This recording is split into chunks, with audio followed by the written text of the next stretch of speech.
ada keraguan bagi orang yang beriman bahwasanya setiap yang hidup pasti akan mati. Sebagaimana apa yang Allah Subhanahu wa taala katakan, kullu nafsin dha'iqatul maut. Setiap yang bernyawa pasti akan mengalami kematian. Dan ini tentulah tidak diragukan lagi bagi setiap muslim dan muslimat, mukmin wal mukminat. Mereka yakin bahwasanya dia pasti akan mati. Akan tapi jamaah yang dimuliakan Allah Subhanahu wa taala, sebagaimana apa yang dikatakan oleh para ulama, manusia pada hakikatnya mereka yakin akan mati. Akan tapi apa yang mereka lakukan di dunia seolah-olah mereka melupakan yang namanya kematian tersebut. Apabila ditanyakan satu persatu, antum yakin akan adanya kematian, yakin akan adanya alam barzakh, yakin akan adanya padang mahsyar? Ya, tentu dengan penuh keyakinan dikatakan, "Na'am Ustaz, ana yakin."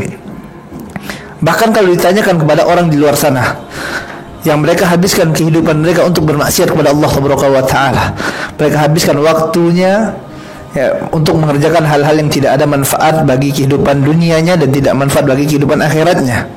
Tanyakan kepada mereka, yakinkah kalian akan kematian? Maka mereka akan katakan, "Na'am." Mereka katakan mereka yakin bahwasanya mereka pasti akan mati. Sebagaimana orang-orang sebelum mereka pun mati semuanya. Sekaya apapun orang itu, setinggi apapun jabatannya, semewah apapun rumahnya, semuanya mengalami kematian. Dan mereka meyakini dan mengetahui sudah berapa banyak mayat yang kita antarkan ke kuburannya, sudah berapa banyak mayat-mayat yang kita solatkan. Semuanya menunjukkan bahwasanya hal tersebut, yaitu kematian, pasti akan datang.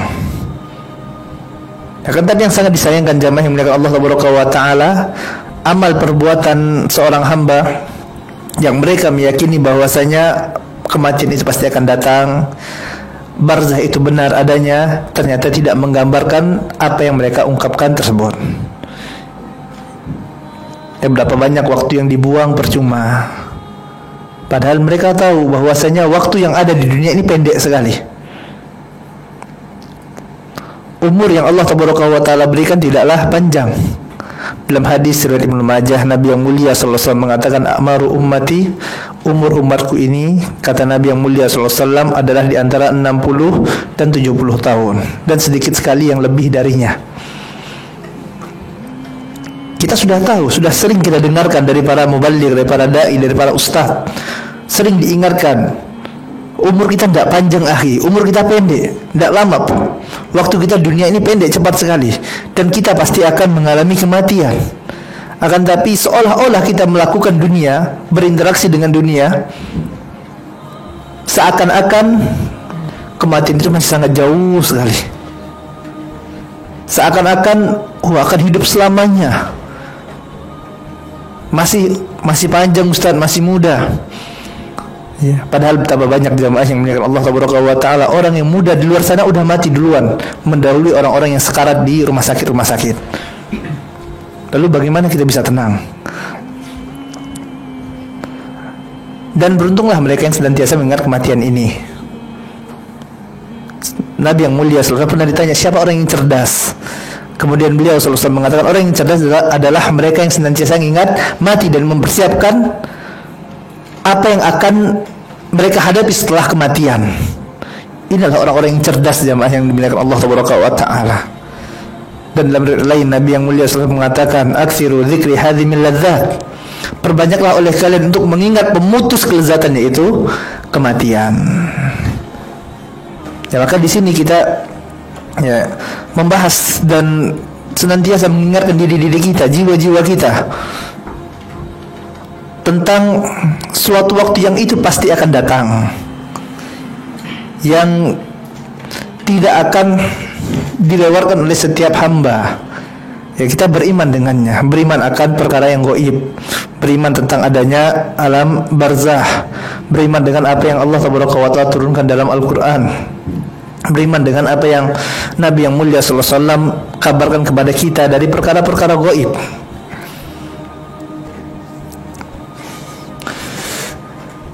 Jamaah yang dimuliakan Allah Subhanahu wa taala,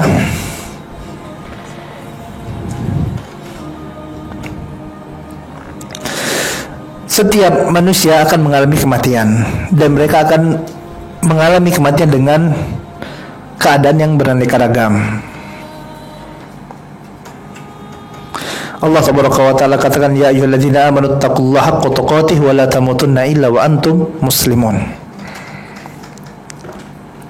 Para mufassirin menjelaskan bahwasanya bagaimana mereka menjalani kehidupan mereka, maka seperti itulah mereka akan mengalami kematian.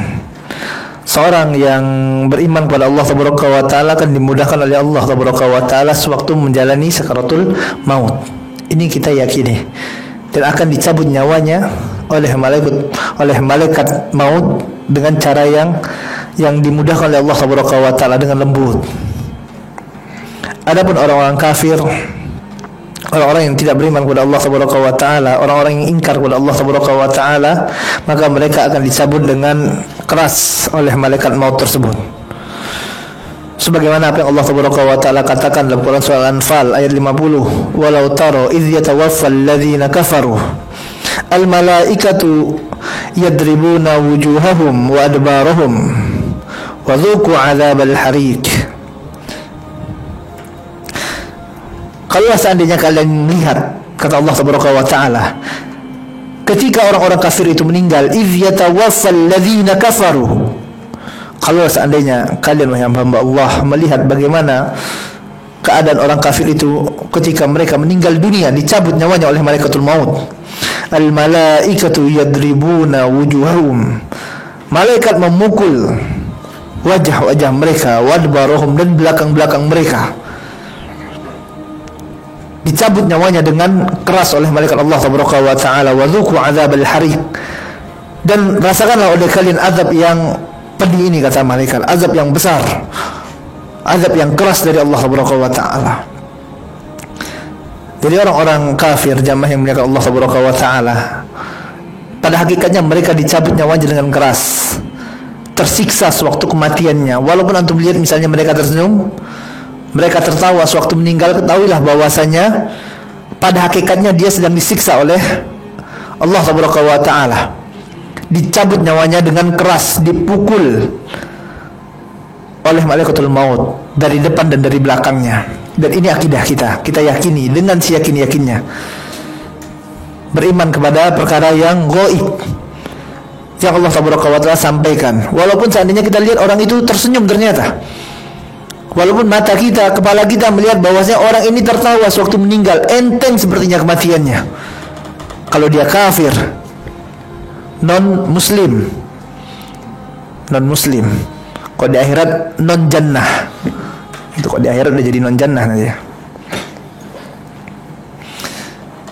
Kita yakini bahwasanya mereka meninggal pasti disiksa oleh Allah Subhanahu wa taala. Kenapa? Karena Allah Subhanahu wa taala sendiri yang mengatakannya. Dan ini adalah hikmah beriman kepada yang gaib. Hikmah kita beriman kepada perkara yang gaib yang Allah Subhanahu wa taala perintahkan kita untuk beriman kepadanya. Kalau seandainya kita dapati ternyata orang muslim meninggal tertawa semua, senyum semua, orang kafir meninggal kejang-kejang semuanya, kemudian kuburannya berasap semuanya, maka tidak ada lagi orang kafir, tidak ada lagi orang yang ingkar kepada Allah, tidak ada lagi orang-orang munafik, tidak ada lagi orang-orang ateis, itu tidak ada. Semuanya muslim, kamilul iman, sempurna imannya. Kenapa? Kalau misalnya kafir, terbakar kuburannya, berasap. Tidak ada yang berani, jamaah yang muliakan Allah Subhanahu wa taala. Inilah hikmahnya kita beriman kepada yang gaib. Kita beriman kepada perkara-perkara yang Allah Subhanahu wa taala perintahkan kepada kita untuk beriman kepadanya. Allah Subhanahu wa taala katakan, Alif Lam Mim, dzalikal kitabu la raiba fihi hudal lil muttaqin alladzina yu'minuna bil ghaib. Yang mereka beriman kepada yang gaib. Wa yuqimunas shalah, dan mereka mengerjakan salat. Wa mimma razaqnahum yunfikun, dan terhadap apa yang Allah Subhanahu wa taala infakkan kepada mereka, ya mereka berikan kepada mereka infakkan. Allah berikan berupa harta, mereka infakkan. Kuncinya kata para ulama adalah mereka beriman kepada yang gaib. seorang yang lemah keimanannya kepada yang gaib, maka susah dia untuk sholat, susah dia untuk bersedekah. Kenapa? Karena lemah keimanannya. Mau sholat malas, mau sedekah pelit. Kenapa? Karena lemah keimanannya kepada perkara yang gaib. Jamaah yang dimuliakan Allah Subhanahu wa taala, barakallahu fi wa fikum.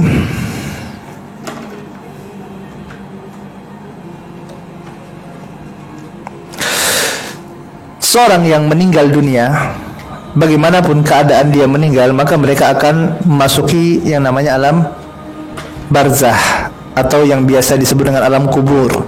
Kenapa disebut dengan alam kubur? Hal ini dikarenakan kebanyakan orang yang meninggal ini dikuburkan. Makanya dikatakan alam barzah ini juga dengan alam kubur, karena mayoritas orang yang meninggal itu dikuburkan. Dan barzah dari sisi bahasa artinya adalah perantara, ya, pembatas, perantara. Disebut barzah karena dia merupakan perantara antara alam dunia dan alam akhirat. Ya, alam barzah ini merupakan perantara antara alam dunia dan alam akhirat.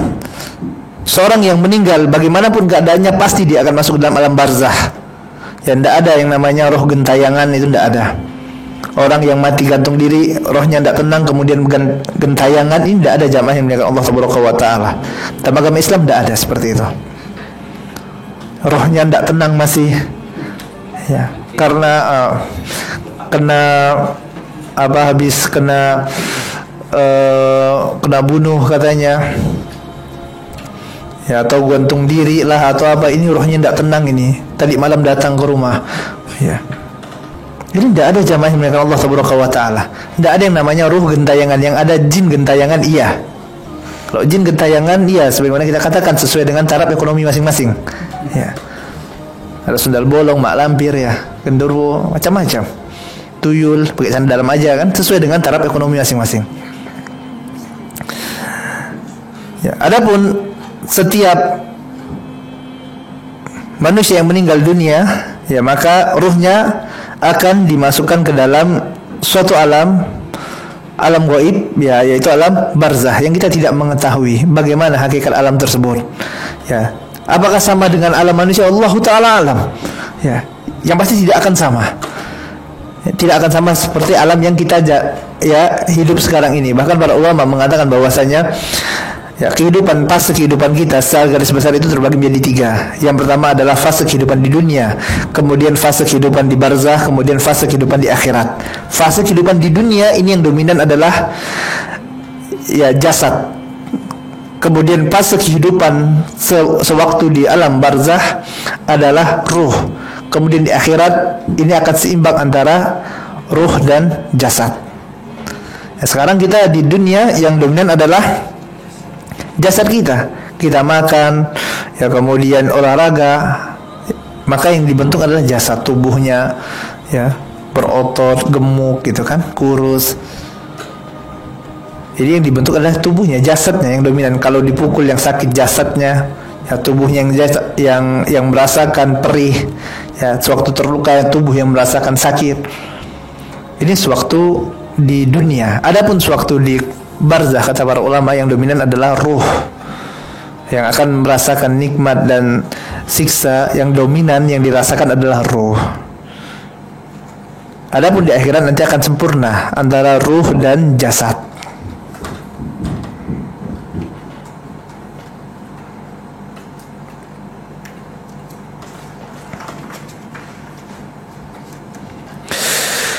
Ya, yang mana ruh ini semuanya, jamaah yang dimuliakan Allah Subhanahu wa taala, mereka akan memasuki alam yang namanya alam barzah bagaimanapun keadaan mereka meninggal dunia. Ya, bagaimanapun keadaan orang ini meninggal, semuanya mereka akan masuk ke dalam suatu alam yang disebut dengan alam barzah. Artinya, apakah orang yang masuk ke alam barzah ini cuma yang dikuburkan, Ustaz? Jawabannya tidak. Orang yang mati tenggelam, apakah masuk alam barzah? Jawabannya na'am. Orang yang mati meledak, ya, meledak di pesawat misalnya, ya, atau meledak karena sebab-sebab yang lainnya, apakah masuk alam barzah? Jawabannya, na'am, masuk alam barzah. Sebagaimana Allah Taala katakan tentang Fir'aun dalam Quran surah Ghafir ayat 46, Allah Taala katakan, an-naru yu'raduna 'alaiha ghuduwan wa 'ashiyya. Neraka dipaparkan pada Fir'aun dan bala tentaranya setiap pagi dan petang. Wa yawma taqumu as-sa'atu adkhilu ala fir'auna asyaddal azab. Dan nanti pada hari kiamat masuklah ya tentara Fir'aun dan bala tentara ini kepada asyaddal azab, ya, kepada azab yang lebih pedih lagi, ya, lebih pedih lagi daripada azab yang ada di kubur. Ya, di sini jamaah yang muliakan Allah Subhanahu wa taala, para ulama menjelaskan bahwasanya Fir'aun ini matinya mati tenggelam. Kemudian ya, kalau dikatakan bahwasanya mayatnya ini tidak dikuburkan, akan tapi dijadikan mumi. Ya, lalu apakah dengannya dia selamat dari siksa kubur? Jawabannya tidak. Ya, Allah Subhanahu wa taala katakan bahwasanya Fir'aun sekarang ya bersama bala tentaranya sedang disiksa oleh Allah Subhanahu wa taala. Ya, disiksa di kubur. Ya, lalu ini digunakan ya oleh para ulama sebagai dalil bahwasanya bagaimanapun keadaan orang itu meninggal dunia, semuanya akan mengalami yang namanya ya azab atau nikmat kubur. Dia akan masuk dalam alam barzah, kemudian akan ya menghadapi pertanyaan dari malaikat Allah Subhanahu wa taala, Munkar dan Nakir. Ya, kemudian mereka akan yang namanya nanti adalah fitnah kubur. Ya, kemudian dia akan merasakan nikmat dan azab yang terdapat di dalam alam barzah tersebut. Hatta Fir'aun, hatta misalnya orang itu mati dibakar jadi debu, tetap semuanya akan masuk ke dalam alam barzah.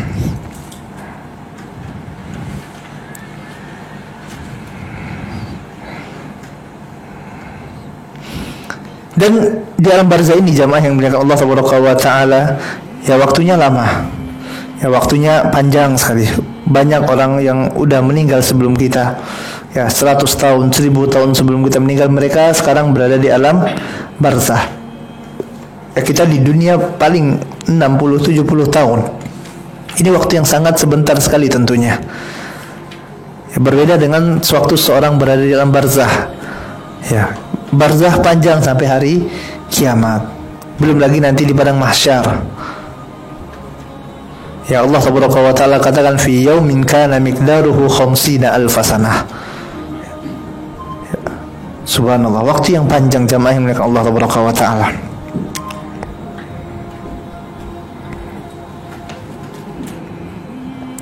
Dan di barzah nanti ya seorang ya mereka akan sendirian. Ya, tidak ada yang menemaninya. Ya, istri-istrinya tidak menemani, anak-anaknya tidak menemani, harta bendanya yang dia capek selama hidup ya mereka kumpulkan di dunia, maka tidak ada satupun yang menemaninya selama dia berada di kuburnya. Rumah mewah, mobil-mobil, ya rumah capek dia puluhan tahun bangun rumahnya, mobil puluhan tahun kredit, selesai kredit besoknya meninggal, ditinggal mobilnya, ya rumahnya juga ditinggal, istrinya ya kawin lagi. Ya, subhanallah. Ya. Ini semuanya jamaah yang dimuliakan Allah Subhanahu wa taala, ini akan dialami oleh manusia. Ya, kita dikubur akan sendirian, tidak ada yang menemani jamaah yang dimuliakan Allah Subhanahu wa taala. Makanya para ulama yang menjelaskan di antara faedah iktikaf, ya iktikaf adalah membiasakan jiwa untuk jauh dari keluarga. Kita biasakan diri kita untuk sendiri. Memang jamaah yang Allah Subhanahu wa taala, waktu berkumpul dengan keluarga kita, kumpul dengan anak-anak, kumpul sama istri, itu luar biasa bahagia. Luar biasa, suatu kenikmatan yang Allah Subhanahu wa taala berikan. Ya. Dan ini kita harus biasakan diri kita untuk meninggalkan mereka. Ya, nanti anak-anak itu akan tinggalkan, ya, istri-istri akan ditinggalkan, harta benda akan ditinggalkan. Biasakan diri berduaan dengan Rabbul Alamin, dengan Allah Subhanahu wa taala. Ini diantara faedah yang diingatkan oleh para ulama, hikmah ya kita beriktikaf. Ya. Beriktikaf di rumah-rumah Allah Subhanahu wa taala. ya berhalwat dengan Rabbul Alamin. Kemudian jamaah yang dimuliakan Allah Subhanahu wa taala, barakallahu fiya wa fikum. Ya di alam barzah para ulama menjelaskan ini akan ada dua keadaan. Ya, akan ada fitnah kubur dan akan ada namanya nikmat atau azab kubur. Apa yang dimaksud dengan fitnah kubur? Fitnah kubur adalah pertanyaan yang akan diberikan oleh malaikat Allah Subhanahu wa taala. Pertanyaan yang akan diberikan oleh malaikat Allah Subhanahu wa taala yang disebut dengan munkar dan nakir. Yang dikatakan bahwasanya warnanya hitam kebiru-biruan di tengah kegelapan kubur, subhanallah. Ya, yang mana mereka akan menanyakan tentang siapa Tuhanmu, man rabbuk, siapa nabimu, ma nabiyuk, wa ma dinuk, dan apa agamamu. Ini akan ditanyakan jamaah yang dimuliakan Allah Subhanahu wa taala. Semuanya pasti akan ditanyakan, kecuali beberapa kelompok orang yang tidak akan ditanyakan oleh Allah Subhanahu wa taala, ya, tidak akan ditanyakan oleh munkar dan nakir di dalam kuburnya. Ya. Taib Gading, sebutkan rukun iman.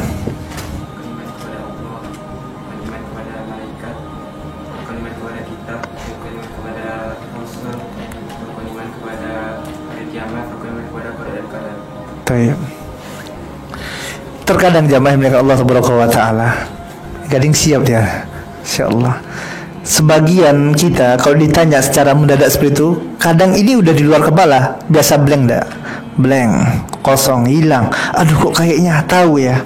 Kok kayaknya ini rukun iman, masa gak tahu. Rukun Islam ini sudah sering Anda praktikkan. Ya, udah sering Anda tanyakan, apa rukun Islam? Rukun Islam katanya. Bingung. Ya, ini antum masih ramai teman-temannya. Terang.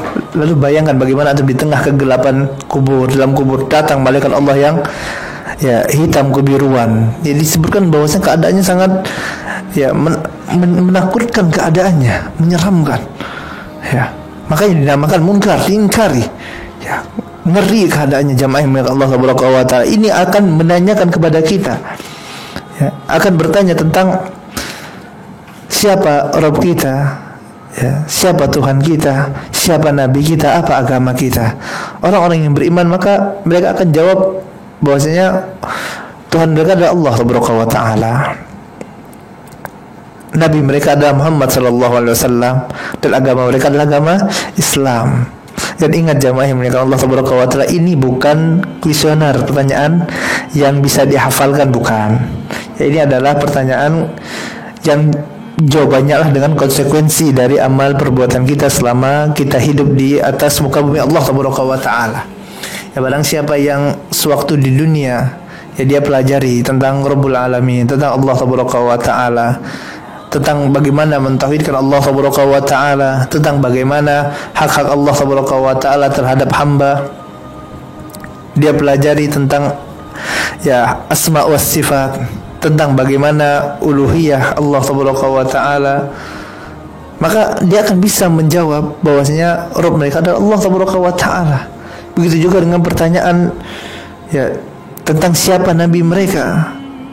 Barang siapa yang mereka senantiasa mengikuti sunnah Nabi yang mulia sallallahu alaihi wasallam, mereka senantiasa tegar di atas sunnah Nabi. Ya, sakit memang berat, akan tapi mereka tetap berupaya semaksimal mungkin ya, mengikuti sunnah Nabi yang mulia sallallahu alaihi wasallam. Walaupun dia diejek di masyarakatnya, dijauhi oleh masyarakatnya, ya, akan tapi mereka tetap teguh, tegar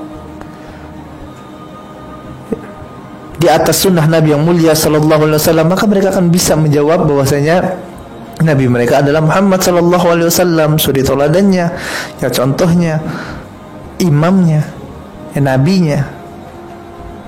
Begitu juga dengan agama Islam. Ya, mereka pelajari agama Islam, rukun Islam, ya rukun iman, apa-apa kewajiban seorang muslim, apa-apa yang dilarang Allah Subhanahu wa taala bagi seorang muslim.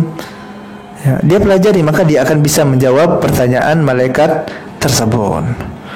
Dan disebutkan bahwasanya ada beberapa golongan yang tidak akan ditanya oleh munkar dan nakir pada saat berada di kubur.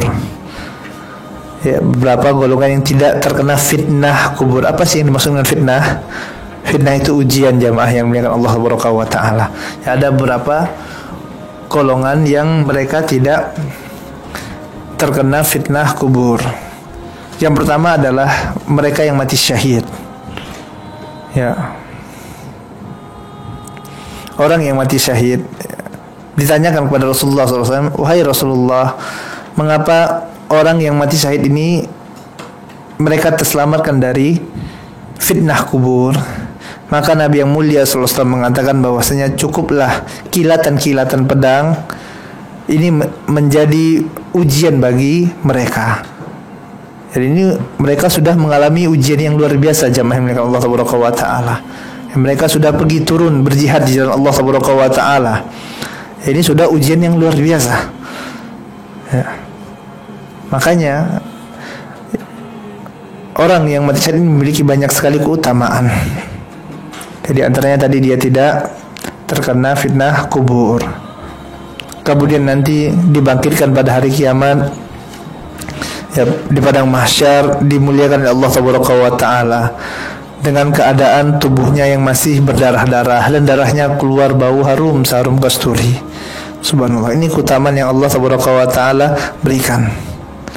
Dan kita jamaah milik Allah Subhanahu wa taala ini harus ya setidaknya memiliki niat untuk berjihad dengan Allah Subhanahu wa taala. Setidaknya ada apa? Ada niat. Ya, karena dalam satu riwayat sewaktu Nabi yang mulia sallallahu alaihi wasallam menjelaskan tentang ciri-ciri kemunafikan, Rasul yang mulia sallallahu alaihi wasallam mengatakan bahwasanya orang munafik itu diantaranya adalah mereka yang tidak pernah ikut berjihad, tidak pernah berperang dengan Allah Subhanahu wa taala, dan tidak ada niatan untuk ikut berjihad. Tidak ada niatan dalam hatinya untuk berjihad jalan Allah Subhanahu wa taala. Mereka adalah orang-orang yang dalam hatinya terdapat kemunafikan. Artinya setidaknya kita ada niatan. Oh, ini kenapa nih belajar manah ini? Ya, kenapa? Karena sunnah Nabi yang mulia sallallahu alaihi wasallam sebagai dalam rangka apa? Dan persiapan. Ya, persiapan kalau seandainya ada panggilan jihad bersama kaum muslimin, bersama pemimpin kaum muslimin, tentulah di sini yang dimaksud adalah jihad yang syar'i tentunya, bukan jihad serampangan sebagaimana apa yang dilakukan oleh sebagian orang. Ya, maka dia sudah siap, ya, belajar bela diri, memanah, ya, kemudian juga berkuda, kemudian berenang. Di sini sudah bisa berenang semua belum? Alhamdulillah sudah bisa semua. Mancing bisa, ya. Mancing, berenang, ya, belajar berenang, ini sunnah Nabi yang mulia sallallahu alaihi wasallam. Ya, belajar memanah, ya, berkuda, ya, setidaknya apa? Ya, ini kita menghilangkan ya, sifat-sifat kemunafikan tersebut. Jadi kita sudah mempersiapkan diri lah, sebagaimana apa yang diajarkan oleh Nabi yang mulia sallallahu alaihi wasallam. Dan ini kita katakan bahwasanya ini yang namanya munafik yang tadi kita sebutkan ini adalah munafik atau nifak amali. Karena nifak itu terbagi menjadi dua. Yang pertama ada nifak amali, yang kedua ada yang namanya nifak i'tiqadi.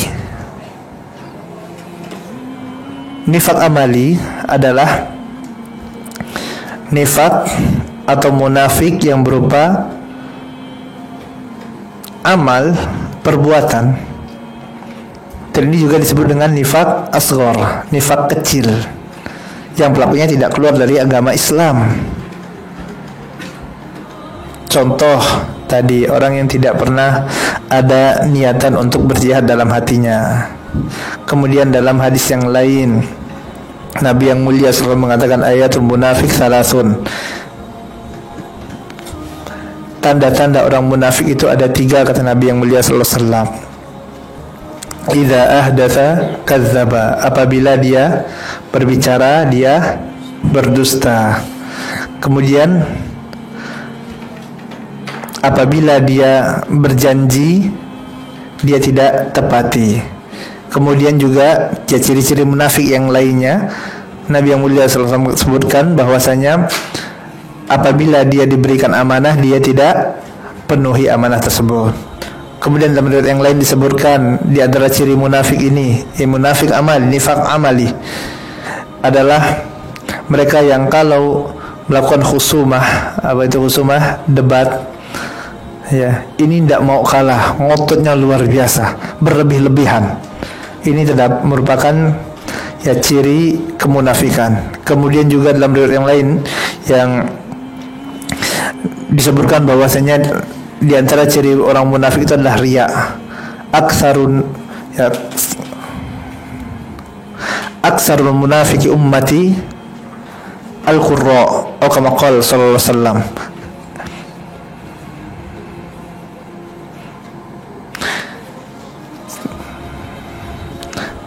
Yang terbanyak dari umatku yang munafik, kata Nabi yang mulia SAW, adalah al-qurra, yaitu para pembaca Al-Quran. Yang dimaksud di sini adalah mereka yang membaca Al-Quran dengan niatan untuk dipuji oleh manusia, dalam rangka untuk riya kepada manusia. Ini juga disebut munafik oleh Nabi yang mulia SAW. Ya.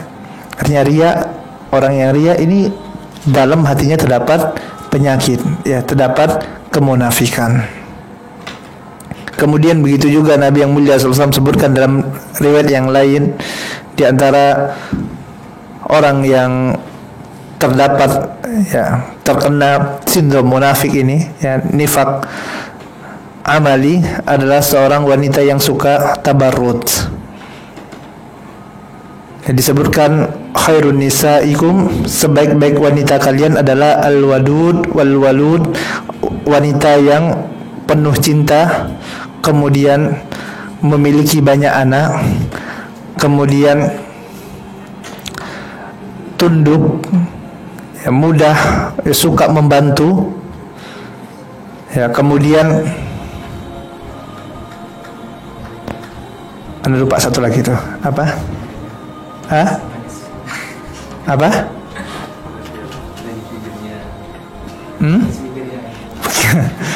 Karena sibirnya apa? Al-wadud wal walud. Yang pertama dia ada 4 itu disebutkan di situ, dalam hadis itu. Itu yang udah kedua tadi. Yang pertama adalah al-wadud, yang penuh cinta. Jadi sebaik-baiknya istri kalau untuk cari istri, yang pertama itu wanita yang penuh cinta. Yang kedua adalah al-walud, yang bisa memiliki banyak anak. Kemudian yang ketiga adalah yang patuh, yang tunduk, ya, tunduk sama suaminya, tidak melawan. Kemudian yang keempatnya anda lupa, nantilah, Allahu a'lam. Kemudian ini yang terbaik, ya. Kemudian seburuk-buruknya wanita kalian, kata Nabi yang mulia sallallahu alaihi wasallam, adalah mereka yang suka tabarrut. Tabarrut itu apa? Suka bersolek, berdandan, ya, untuk lelaki yang tidak halal baginya, keluar berdandan. Untuk apa? Untuk dipuji manusia, ya, untuk menjadi tukang fitnah, ya, jadi tukang fitnah, keluar berdandan memfitnah manusia. Kemudian juga mereka sombong, kata Nabi yang mulia sallallahu alaihi wasallam, ya, sombong, takabur, ya, sombong, ya. Dan mereka adalah munafiqah. Mereka adalah orang-orang yang munafik, kata Nabi yang mulia sallallahu alaihi wasallam, yang mereka tidak akan masuk dalam surga. Ya, wanita-wanita yang suka tabarrut, suka berdandan, keluar rumah berdandan, bukan berdandan untuk suaminya. Ya, ini adalah seburuk-buruknya wanita, kata Nabi yang mulia sallallahu alaihi wasallam. Maka jangan mau antum nikah dengan wanita yang seperti itu. Ya, wanita yang suka keluar dandan, kalau dandannya pakai niqab, pakai cadar masih aman, nggak nampak gitu kan. Ya, tapi kalau misalnya di luar dandan, udah. Ini termasuk ciri-ciri kemunafikan, dan ini adalah nifaq apa? Amal. Kemudian yang kedua adalah nifaq i'tiqadi. Apa itu nifaq i'tiqadi? I'tiqad, apa artinya i'tiqad? Keyakinan.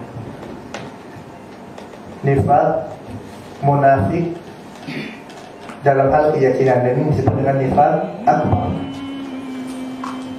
yang menjadikan orang ini keluar dari agama Islam, dan hakikatnya dia bukan Islam, bukan Muslim. Inilah makna firman Allah Subhanahu wa taala, wa minan nasi may yaqulu amanna billahi wa bil yawmil akhir wa ma hum bimu'minin. yukhadi'una Allah wal ladzina amanu wa ma yakhda'una illa anfusahum wa ma yash'urun. Dan di antara manusia, kata Allah Subhanahu wa taala, ada mereka yang mengatakan amanna billah, aku beriman kepada Allah dan aku beriman pada hari akhir, wa ma hum bimu'minin, padahal sesungguhnya mereka bukanlah orang-orang yang beriman. Yukhadi'una Allah wal ladzina amanu, mereka mencoba untuk menipu Allah dan menipu orang-orang yang beriman. Wa ma yakhda'una illa anfusahum wa ma yash'urun, dan tidaklah mereka menipu melainkan diri mereka sendiri dan mereka tidak menyadarinya. Yang dimaksud dengan orang munafik pada ayat ini adalah nifaq i'tiqadi. Ya, dan nifaq i'tiqadi ini jamaah yang oleh Allah Subhanahu wa taala adanya adalah sewaktu kaum muslimin kuat. Makanya pada waktu fase Makkah itu tidak ada orang-orang munafik. Kenapa? Karena kaum muslimin dalam keadaan lemah. Yang ada adalah kaum muslimin diancam, disuruh mengatakan kata-kata kekafiran. Itu sewaktu di Makkah, seperti apa yang dialami oleh Ammar bin Yasir radhiyallahu ta'ala anhu.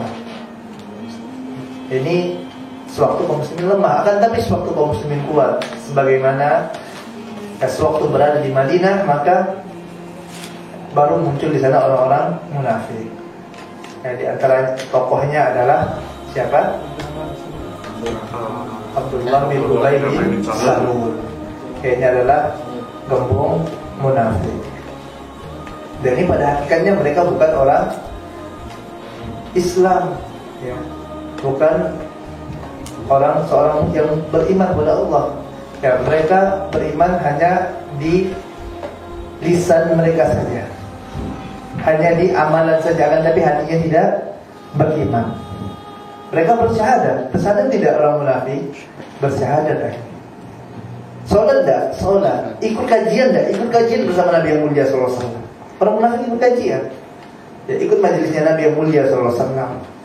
Akan tapi dalam hati mereka mengingkari ayat-ayat Allah Subhanahu wa taala. Ya, ini hakikatnya adalah orang-orang ini orang-orang kafir. Ini juga bantahan terhadap firqah Murji'ah. Ya, Murji'ah ini adalah mereka yang mengatakan bahwasanya iman ini hanya perkataan. Ya.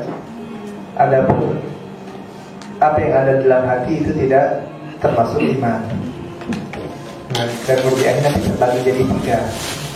Ya, ada namanya Ulatul Murji'ah, kemudian ada Qarafiqah, kemudian ada Murji'atul Fuqaha. Azan. Nah, kita dengarkan azan dulu. Sallallahu alaihi Muhammadin wa ala alihi wasallam. Alhamdulillah hamdan katsiran thayyiban mubarakan fih kama yuhibbu rabbuna wa yarda. Asyhadu an la ilaha illallah wahdahu la syarikalah wa asyhadu anna Muhammadan abduhu wa rasuluhu la nabiyya ba'dah.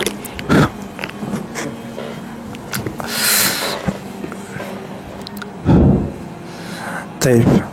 Kaum muslimin dan muslimat yang dimuliakan Allah Subhanahu wa taala,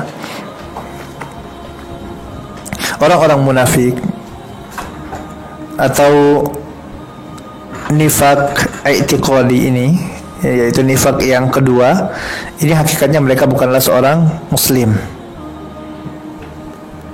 Ini orang yang kafir yang pura-pura masuk ke dalam Islam, yang dia ingin merusak Islam dari dalam. Dan mereka nanti sewaktu dikuburnya, sewaktu ditanyakan oleh malaikat Allah Subhanahu wa taala, ditanya oleh Munkar dan Nakir, mereka tidak bisa menjawab jamaah malaikat Allah Subhanahu wa taala.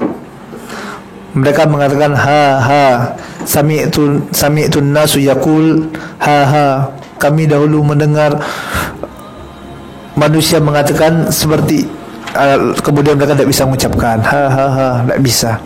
Ya, seperti orang yang pernah menghafal sesuatu